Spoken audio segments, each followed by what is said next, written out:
I'm Monica Robbins with your top 3 health headlines. Today is World Cancer Day. 2 out of 5 people will be diagnosed in their lifetime, but Cleveland Clinic experts say you can lower that risk by up to 45%. Schedule preventative screenings like mammograms and colonoscopies. Cut back on ultra-processed foods and eat more whole foods like vegetables and lean meats.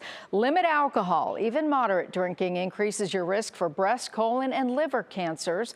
And skip the tanning bed. UV exposure is a major cause of skin cancer.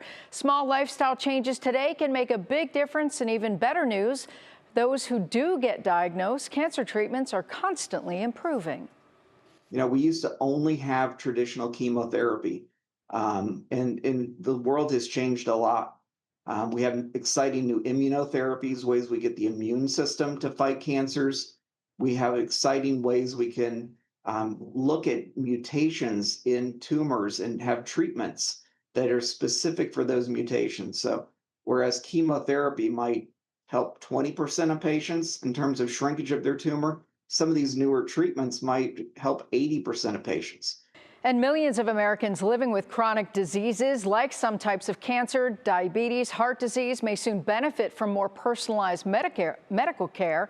A newly defined field called survival epidemiology uses large clinical databases with millions of patient records to tailor treatment advice to individual circumstances. Unlike traditional medicine that focuses on preventing disease, this approach addresses how patients can live longer and better after diagnosis. Which focuses on the post-diagnosis period for patients living with chronic diseases. So these are patients that they have a disease, and the question is no longer how do you prevent a disease, which is what epidemiology usually addresses, it classically, historically addresses, but instead the question becomes, how do I live longer now that I have this disease? How can I survive it? How can I live better now that I have this disease as well?